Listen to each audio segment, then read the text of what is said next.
انیمیشنی جذاب، خفن و پر از صحنه‌های اکشن که قرار جای سولو لولینگ رو بگیره.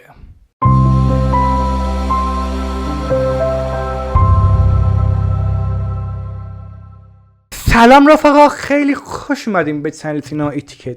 من امین محمد رنجبر هستم، کارگردان، فیلمنامه‌نویس و نویسنده و امروز اینجاییم که در مورد یک انیمه خیلی خفن، جذاب و باحالی رو در موردش صحبت کنیم که این روزا خیلی ترند شده بود، در موردش خیلی صحبت میکنند. انیمه لازاروس.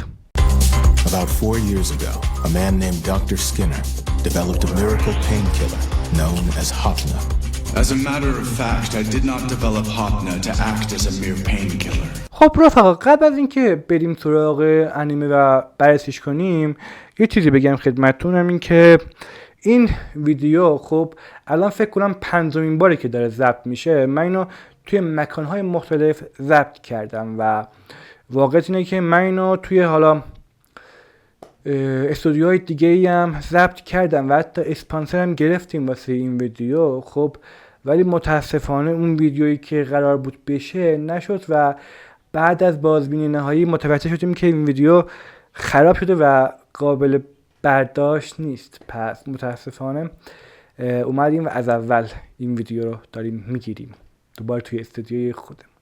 خب بریم تو کارش. ببینید انیمه که الان داریم در موردش صحبت میکنیم یعنی انیمه لازاروس، خب اسمش کلا انگار معنیش اینه که کسی که از گور برخاسته، خب کسی که نمیمیره و مرده، نمیمیره و خودکار زنده میشه و حالتی که همچین چیزایی داره که کلا به همین معنیه.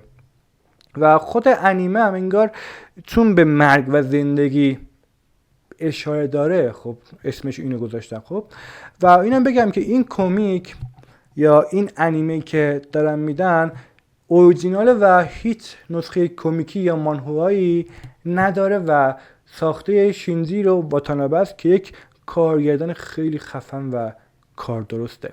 این انیمه از استودیو ماپاست که قبل از این جوجوتسو کایسن و چینسو من رو بیرون داده بود و البته صحنه اکشنی که توی این کار هست کارگردانیش بر عهده تاد استالسکیه، کسی که سری فیلم های جان ویک رو اونقدر بهشون حال داد، اونقدر خوبن که ما میتونیم بگیم که توی این انیمه باید منتظر یک اکشن جذاب و خفن باشیم. و شینجیرو واتانابه هم کارگردان کاوبوی پیپاپ بود و اونم به نوعی میشه گفت که خیلی انیمه خفن و دوست داشتنی بود. و بریم ببینیم داستان اصلا این انیمه چیه.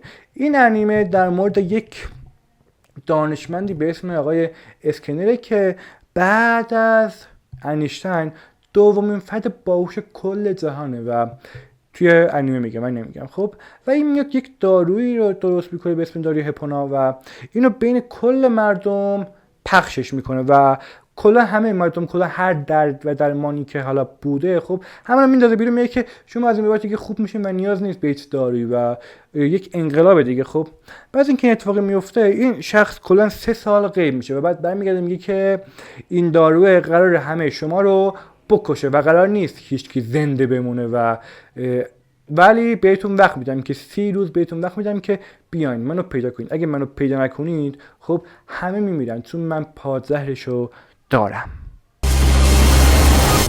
Hope will be lost forever.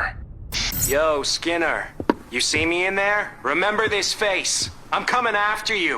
Your ass is mine. بریم سراغ خود انیمه و ببینیم که آیا این انیمه واقعا ارزش داره ببینیم یا نه و آیا تونسته به خوبی جای سولو لولینگ رو پر کنه یا نتونسته.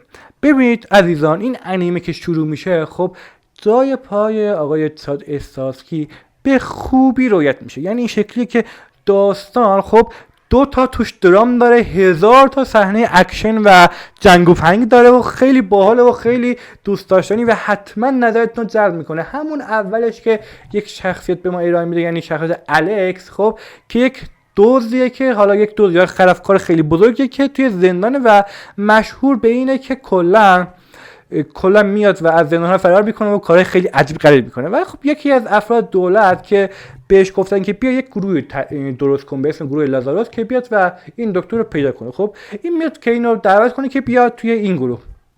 ولی اتفاقی که میفته که این از زندان فرار میکنه و اونجاست که استالسکی کاملا نمایان میشه. این شکلی که میاد و اکشن هایی که مثلا الکس میزنه توی کله این یکی بعد میله ها رو میکنه توی ملازشون و این ور اون ور، خب اینا همشون جای پای آقای استالسکی. و البته یک صحنه خیلی خفن هم داره که توی خیابون قرار داره و روی یکی از چراغ‌های راهنمای رانندگی هست که نمیدونم فکر کنم بیشتر 3 متر قد شده، از اونجا میپره پایین و هیچ نمیشه. و این خیلی به نظرم عجیب بود، چون این الکس اول شخص داستان قصه ما کلا هم کونگ فو کاره، هم رزمی کاره، هم پارکور بازه و شاید به خاطر همین. ولی خب اگه بخوام از شخصیت براتون بگم، خب به نظرم این اکشنش هم میتونه همسط ورده با سولو لولینگ باشه، ولی خب از دیویل میکر خیلی بهتره و حتما این انیمه رو ببینید چون خیلی باحاله و دوست خواهید داشت. اگه تا الان تا این ویدیو اومدین، خوشتون اومد و دوست داشتین، لطفاً دکمه لایک، کامنت و سابسکرایب یادتون نره و حتما از من حمایت کنید و حتما بهم بگین که از بین انیمه های دیویل میکر سولو لولینگ و همین انیمه یعنی لازاروس کدوم یکی به خوشتون بیشتر اومد و دوستش داشتین، و اگه انیمه‌های دیگه یه مطلب دارین بگین که در موردش صحبت کنیم. آره این انیمه دوباره شخصیت‌های فرعی خیلی زیادی داره، دقیقاً شبیه سولو لولینگ. خب شخصیت‌های فرعی که زیاد بهشون قرار نیست پرداخته بشه. من مطمئنم که اگه بره جلوتر هم دوباره همین حالت خواهد بود. خب این داستان با یک مقدمه خیلی خفن و جذاب شروع شد، ولی خب سوال اصلی اینجاست که میتونه تا ته هم این جذابیت رو اوکی کنه و ادامه بده یا خیر. و من خیلی منتظرم که ببینم که این اتفاق میفته یا نه. امیدوارم که خوب باشه و بهتر کنه این انیمه، چون انیمه بمب 2025، یعنی بقیه انیمه باید جلوی این لونگ بندازن. امتیاز این انیمه 9.1 و قطعا یکی از مورد انتظار ترین انیمه های سال 2025 و واقعا بمب و قطعا باید ببینیدش. خب اگه بخوام یک جمع‌بندی کلی کنم از این ویدیو، باید بگم که انیمه لازاروس انیمه‌ایه که اکشن های خیلی خفن داره، شخصیت پردازی یه ذره متوسط داره، الکس اونقدر که باید دلربا نیست، دلچسب نیست و به عنوان یک شخص اصلی باهاش زیاد حال نمی‌کنی، یه ذره هم حوله. خب و اوکی نیست راستش، زیاد جذاب نیست واسم کسی که این همه تجربه داره بیاد سر یک حولی بیاد و آسیب ببینه و دوباره دستگیر بشه. خب برای همین به نظرم مورد جزئی نقاط منفی خیلی زیادی داره، ولی خب با تمام اینا امیدوار کننده ظاهر شده و واقعا یک انیمه خیلی خفن و دوست داشتنی و حتما توصیه میکنم که این انیمه رو ببینید و بعدش که انیمه رو دیدین لطفا بهم بگین که آیا ازش خوشتون اومد یا نه. خیلی ممنون که تا اینجا اومدین، دمتونم گرم، عاشقتونم. لطفا دکمه لایک، کامنت و سابسکرایب یادتون نره و حتما سابسکرایب کنید. عاشقتونم. تا یک ویدیو دیگه، خدا نگهدار.